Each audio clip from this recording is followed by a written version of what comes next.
Hello boys, Cool Yoshi here, and welcome back to my Super Mario Party blind playthrough, Yoshi only, most likely the finale, blind playthrough, yeah.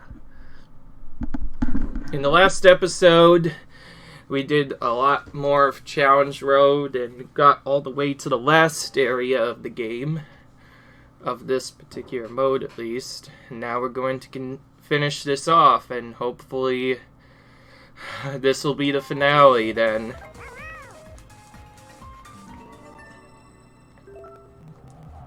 So we need to outrun these guys for 40 seconds.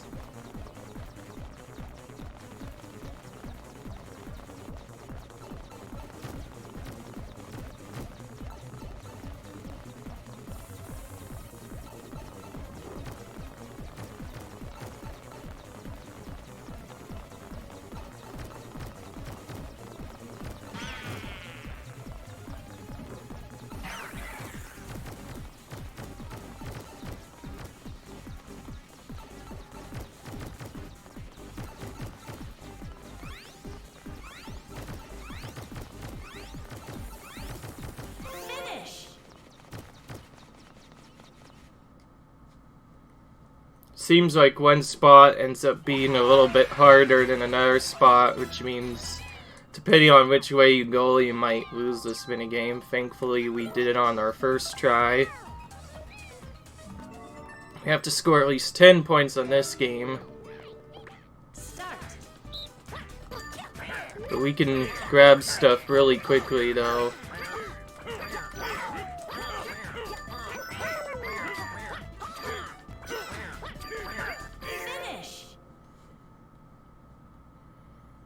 We tied with one of our opponents as well, but we only needed a 10 or more, which seems easy to do for the most part.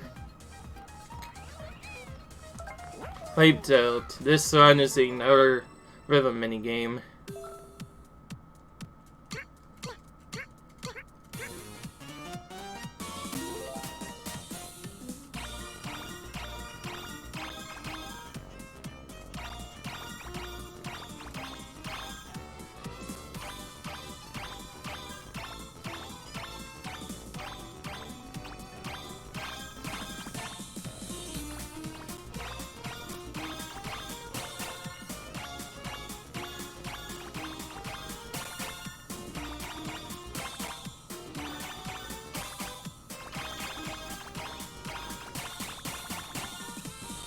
Thankfully, you get this big part at the end, so yeah, this is one of the easier ones.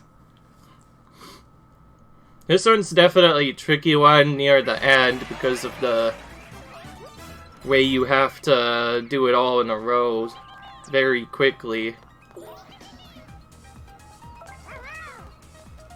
Oh well, okay then. Here we go. Speaking of RNG games, oh, this one's gonna be a fun one. I did try to warn you that I was going to be at least a little bit tricky at one point. So, yeah. There's nothing I could really do here. This game is all RNG. Pretty much. Yeah. As far as I know, whatever skill I have in the original games is thrown out the window in this random round section. And this seems a little bit even more random in the original Mario Party, because in the original Mario Party I know there was a game like this where you had to pass a bomb around and the person that was caught with it at the end would lose the game. But there's more to it than just that, too.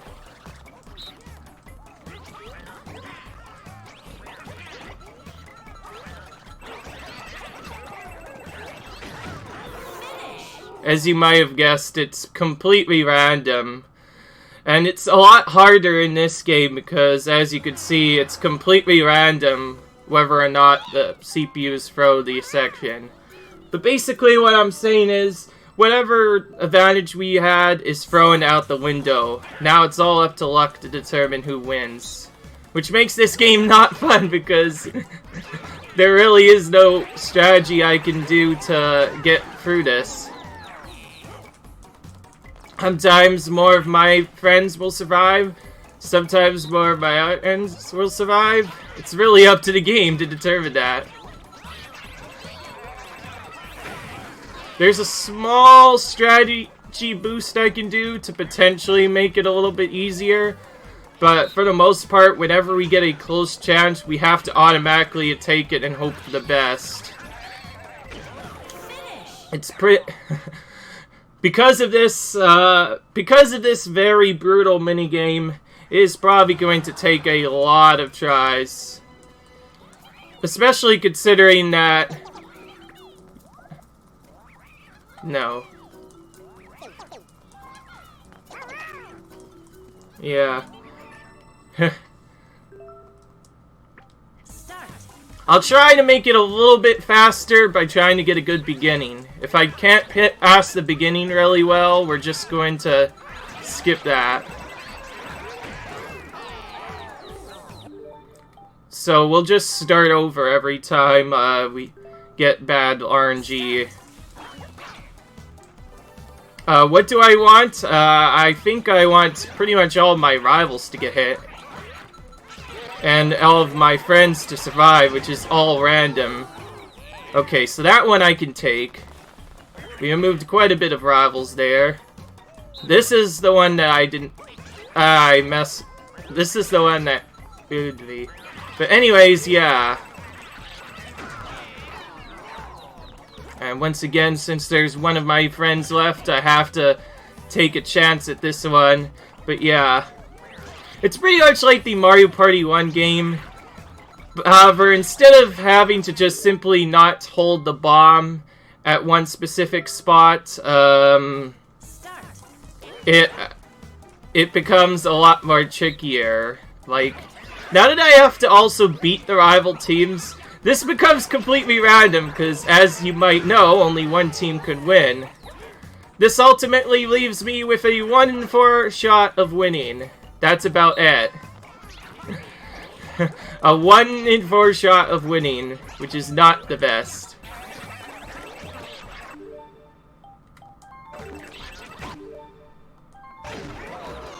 Oh. I think the real key to winning this is to try to trick them at the end, and if you can pass the bomb quick enough in the first few rounds, you could potentially get a win off of it. Yeah. I decided to wait this time because obviously this is going a little bit crazy.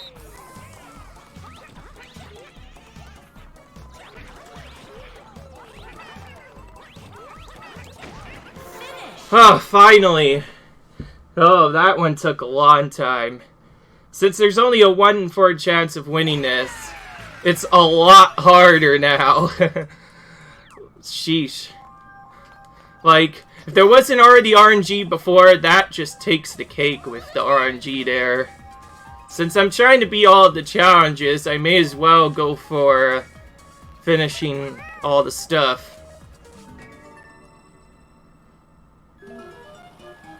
Oh, now it gets a little bit tricky.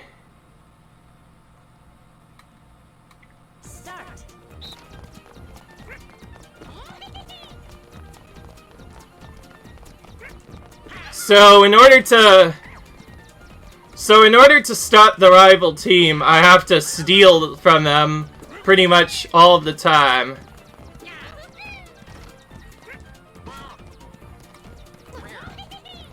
This is called thief work. That's pretty much the game. The thief work the game. My only chance of victory is to just steal from them as much as possible.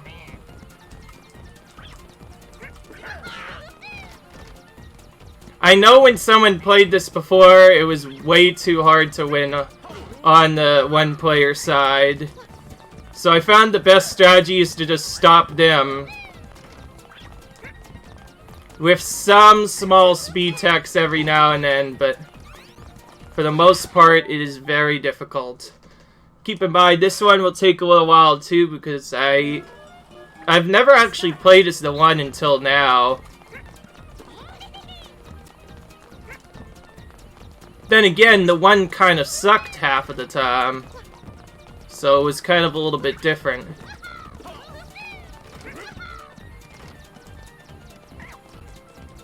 Using a mashing strategy here to steal the boxes.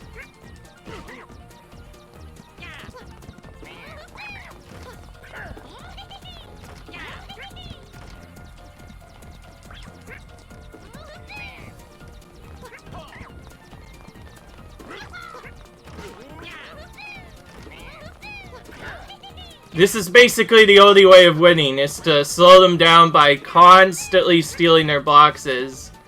Since I can only pick up one at a time, I have to keep on studying them in order to get a good chance of winning. Then kind of just take whatever else is there. Thankfully they slowed down a little bit at the end and we were able to do a lot better. A lot of these challenges...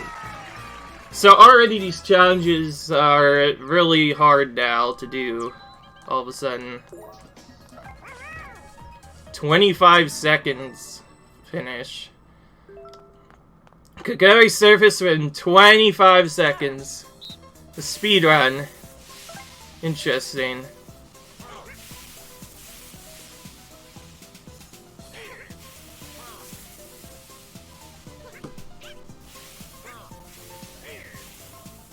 I've actually done this particular challenge before at probably even less than...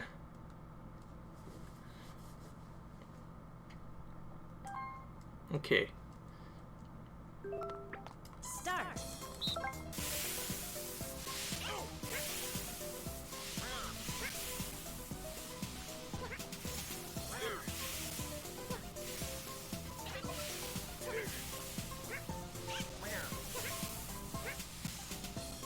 This is the part I get kind of stuck on. Ugh, got it. Thank goodness. I could cut the first few sides very quickly, but getting it onto the last surface is a little bit tricky. That didn't take as long as I thought. 15 coins without getting the bomb one time. And I use a strategy to avoid the bomb, which means it's going to be very tough to do. Perfect timing on the pause there. Start.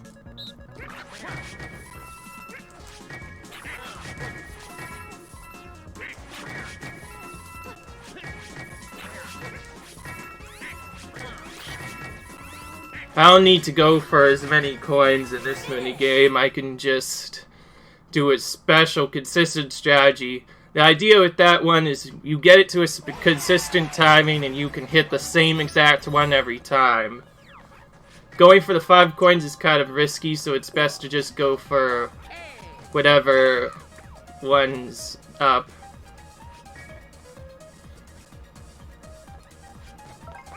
A teamwork minigame that we have to win without touching the amp. Oh wow, this is interesting. Start. Wait, so what if he touches the app? Is this gonna be RG? Or is going to be like, this is gonna be interesting.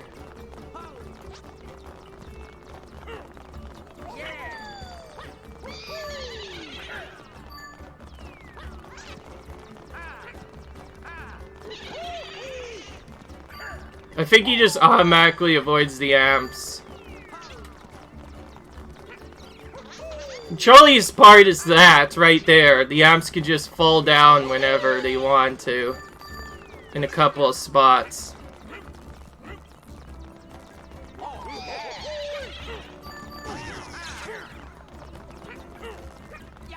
From the looks of it, them getting stomped on the CPUs, it's just their own fault. It still hurts quite a bit since they... Okay, good. It still hurts because they obviously don't move, but I guess it's just me that has to do it. Never mind. So the only hard part about that is the amp that falls down, and I was able to react to it in time. It's more about winning, I think. Okay.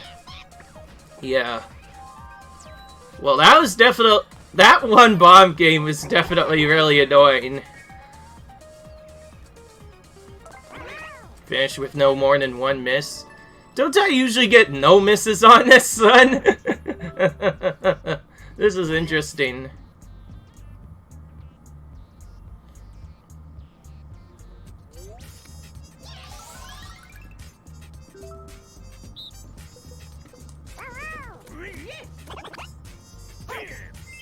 Because remember, they automatically get the cards correct every single time they do it.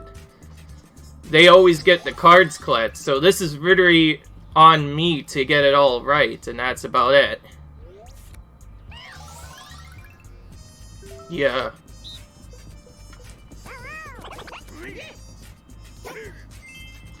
Like, the game believes that the player will suck at this, but as long as you go fast enough, you can win this pretty much every single time. Especially considering it flashes the cards in front of you.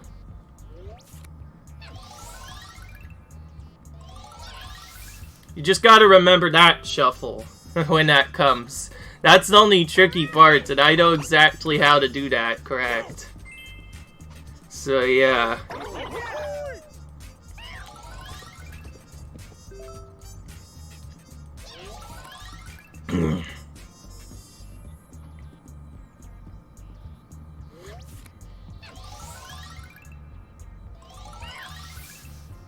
Middle this time.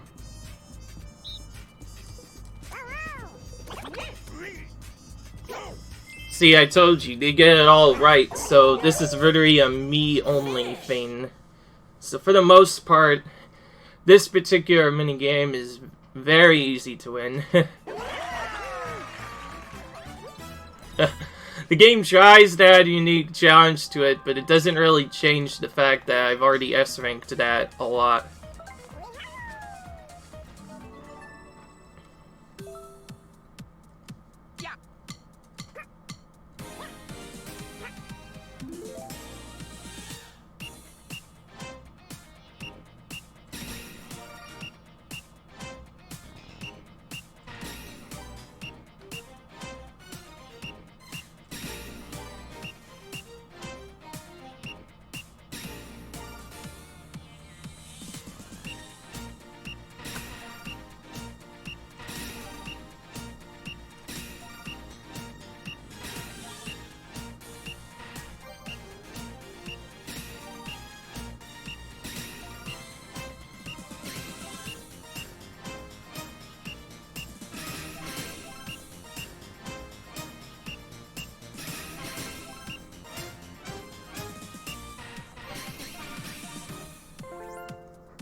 A dance one, meaning it's pretty easy for me to do, seeing as how I ended up practicing a lot of this.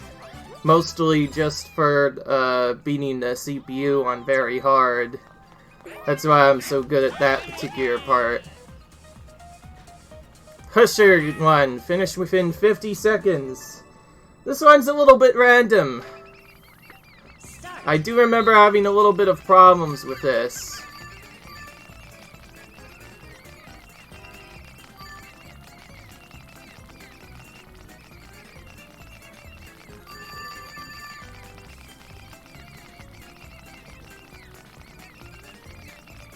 The usual idea of me doing this is to just stand on this upper right side and move down, because then the penguins go in immediately.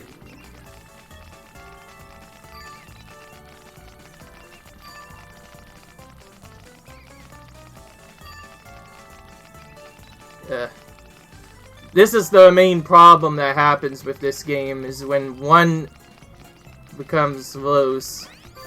But because they gave us a lot of time to work with, this one's a little bit easier than I thought. But it's also deceptively difficult if you don't understand out what it even means at all. For me, it's I basically stay in the middle, and that's what allows it to get through. Oh, well, now this one actually gets a little tricky. This one could literally take as long as it wants.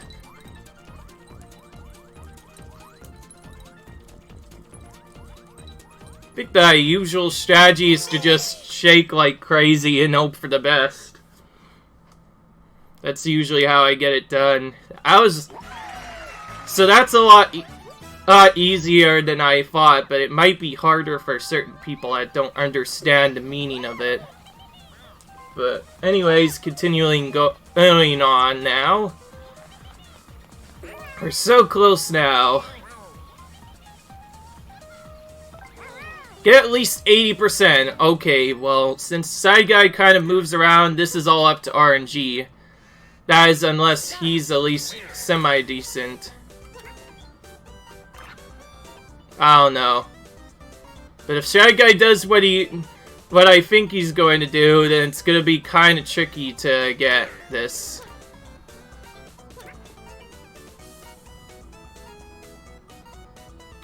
Maybe not. Okay. So the game does try to alleviate this much. I think Shy Guy is actually set to the highest possible difficulty because he is nailing all of his shots this time. I think with the right movements, we can actually get 100% on this, potentially. That's definitely better than, like, the normal. Yeah, that's what I thought. So this is going to be 80. So that's a lot easier than I thought. I thought it was going to be tougher than that. I think you can probably get 100 on that particular one since he does really well on that one. But anyways, get first place. I've already gotten first place on this minigame quite a bit. I think I can do this pretty well. Start. Though they might be tougher opponents though. They're probably going to be on, like, Master difficulty or something. They're not going to make this easy on us.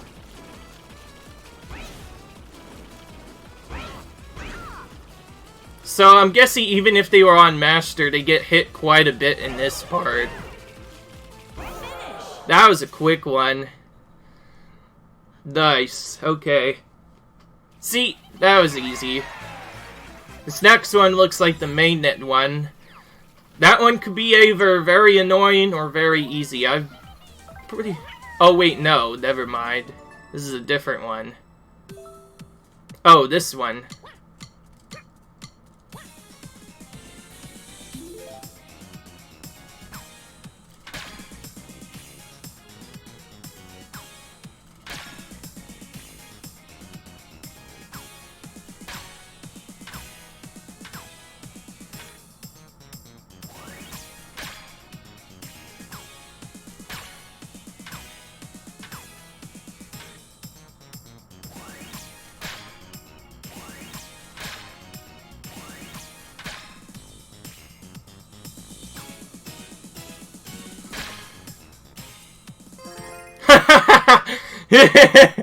I need 20 points and I ended up getting a perfect on that. That's going to be really cool that now. I'm glad I caught that live on video. That's a perfect on that minigame. I know I was at least decent at that game, but getting the perfect... I think the main reason I was able to do that is because I just got into the rhythm, man. That's probably my easiest rhythm game of all of them. I used to suck at those, obviously, when I was playing the first time. The first time I played the music, it was kind of tricky, but not this time. Okay. This one seems like it could be slightly random, mainly based on where the CPUs decide to go.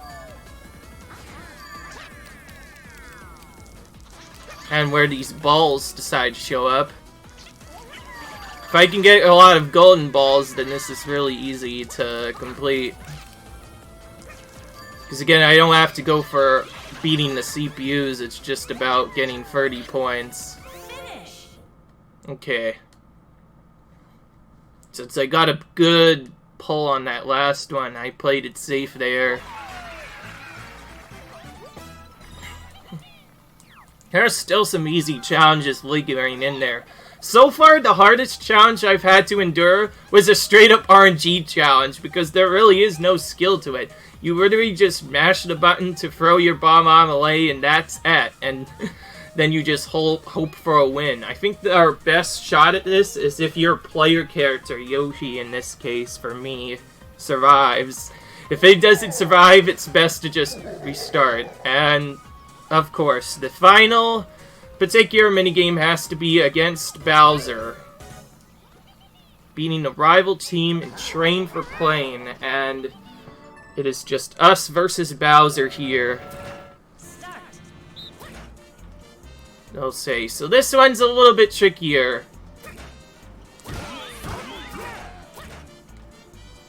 Okay.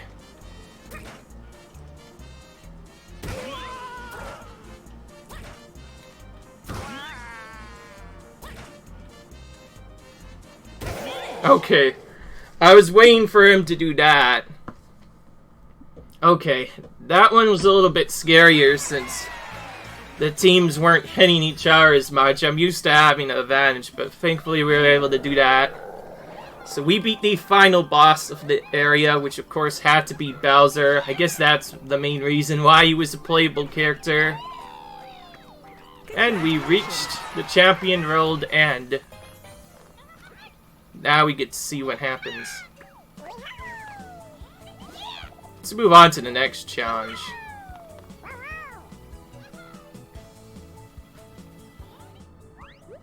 All clear. 5,000 points. And here we go. The final gem is collected. Ready to power through. Only someone with a burning, uncontrollable passion for minigames could have pulled that off. So that's basically the minigame mode. Like I said, this is pretty much the return of Minigame Island, back all the way from the original Mario Party. If anybody remembers having fun with that game, then this challenge world is basically that all over again. But a little bit easier since you have infinite lives this time around. As a token of that passion, I present to you the Gem of Passion, which glows with joy. And I did it without skipping any minigames, which is cool. We have all of them now, so now we get to see whatever the true ending is.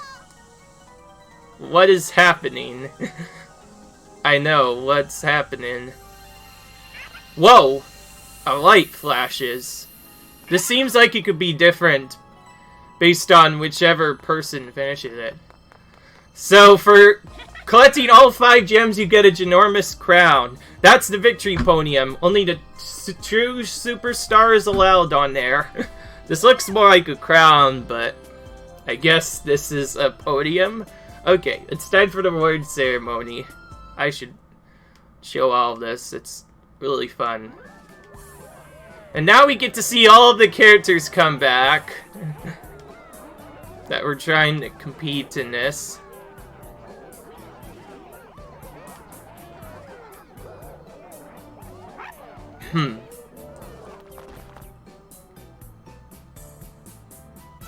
Present to you our winner. True superstar collector of all 5 gems. So this can't be a CPU by default, it just goes to whichever character you played as. Yoshi.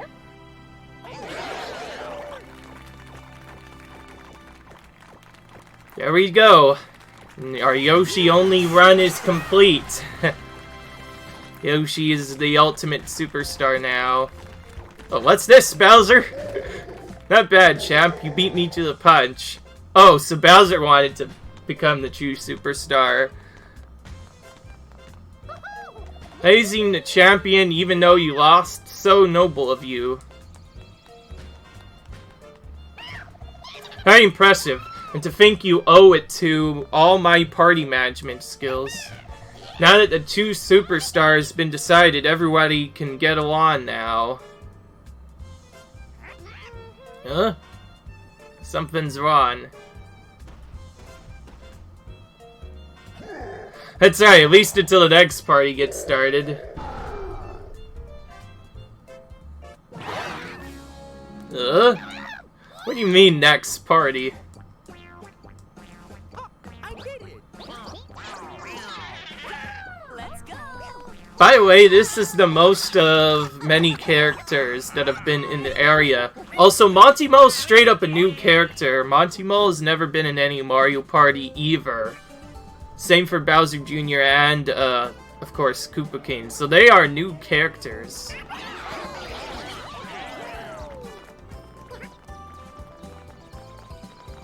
Okay. This cutscene takes a while.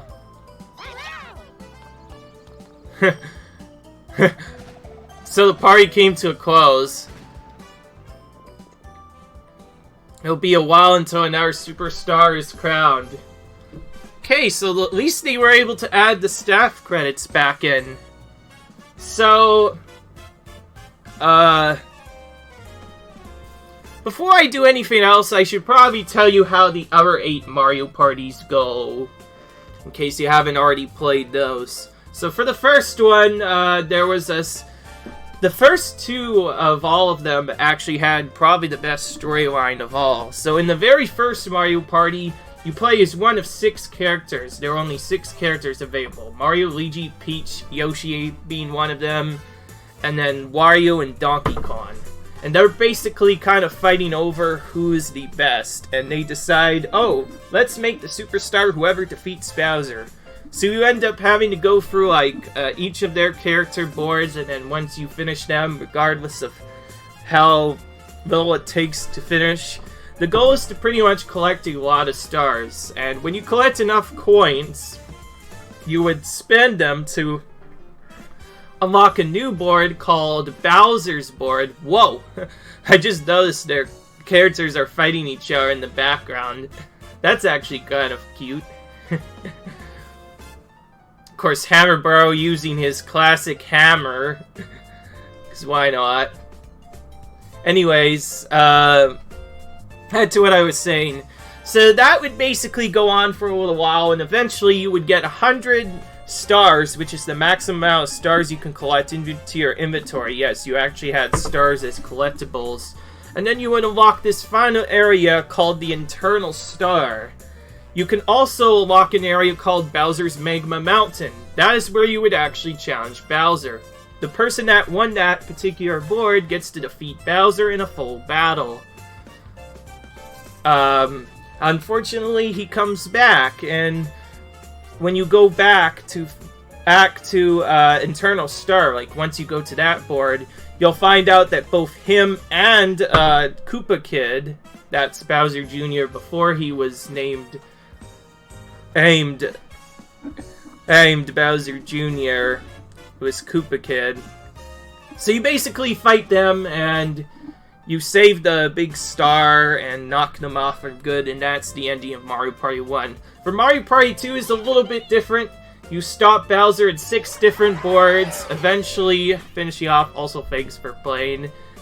And in the 6 different boards,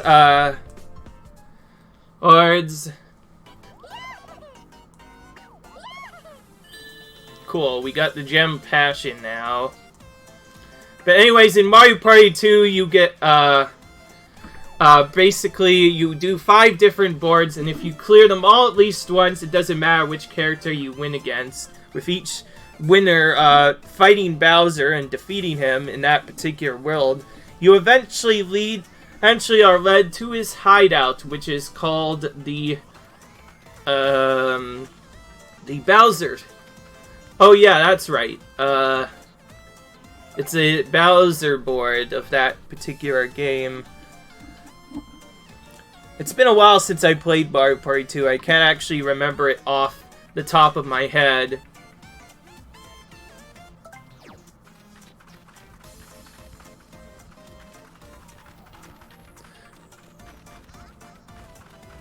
Before we go, we should probably talk to all of the main characters, like, let's see here. Before I do anything else, if you talk to him, party's not over yet.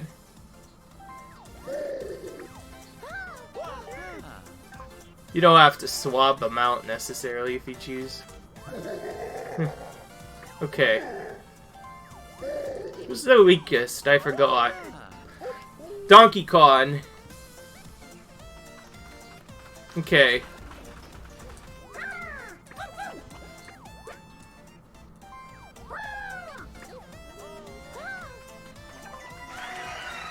And there we go. So all of the characters that...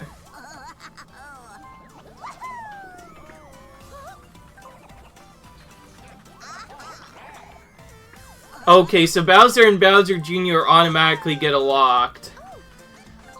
So they kind of just get unlocked by finishing. I see now how they become playable characters. So you pretty much have to play through the entire game, and once you do that, you unlock both Bowser Jr., Pom Pom, which is yet another new character that's exclusive to this game. And of course, everyone's favorite, the Koopa King Bowser. This in my particular is a crazy. Bowser pretty much is the villain in almost every Mario Party game. Up to 10 at least. In fact, he's the villain for quite a long time for the most part. He's probably the reason why people like him the most. Anyways, yeah. So the basic gist of it is you defeat Bowser in his Bowser Land, yes, in Mario Party 2. And the winner of that gets to do a very cool throw of him. What's only a little bit annoying is when you get to throw Bowser in Bowser Land in Mario Party 2 at the end of Mario Party 2. All the characters do it. There are no special animations. And that's pretty crazy. If anybody has played Mario 64, there's a reference to that. You defeat Bowser in that game by picking him up by the tail and throwing him. You do a similar thing in Mario Party 2. You defeat that, and then you basically become the ruler of the land, and everybody likes you, and then the game... And despite even if Wario or Peach wins and attempts to change the name of Mario Land, they end up agreeing that it should be called Mario Land anyways. Pretty much, that time, the characters are basically fighting to see who wants to name this new land. Will it be Mario Land, Peach Land, Wario Land? Which one will it be? They decide, once again, that whoever defeats Bowser will win that. And so, yeah. Anyways, I don't really have much time to say anything else. If you play the other Mario Party games, you'll probably know about it. Starting in about Mario Party 3, though, there was an actual storyline you can play, and you could see credits during that mode. That's the first time the credits was introduced. I like the way they did it in this mode. Instead of doing there's no real true story to this, but at least there's a small story to this. Instead of going around and just beating all the players at the different boards and then beating Bowser at the end, that's what usually happens. At least through Mario Parties 3 to 8, you face Bowser at the end. After beating your opponents, of course. And, yeah. There's even a storyline in Mario Party 9. Probably one of the main reasons that Mario Party 10 sucked is there was no true storyline. Except for, like, the Bowser level being some sort of end. That's about it. There really is no storyline to Mario Party 10. Thankfully, they brought it back here, so yeah. For anybody who is interested in potentially comparing to this, that's pretty interesting. Okay, so I probably got a little bit too much. I just wanted to do that because this is the finale. I may as well. So anyways, Yoshi here has finally become the Superstar Champion, which means the game is over, guys. Leave a like if you enjoyed, comment, rate, subscribe. If I'm going to end up posting a bonus episode, it's probably going to be about the online gameplay, but it's not going to come for a while, so do not expect it. Leave a like if you enjoyed, comment, rate, subscribe, and I will see you in the next playthrough, boys. Bye. Also, Yoshi says bye as well. Well, you can't really say bye, but you can do this. So anyways, goodbye, boys.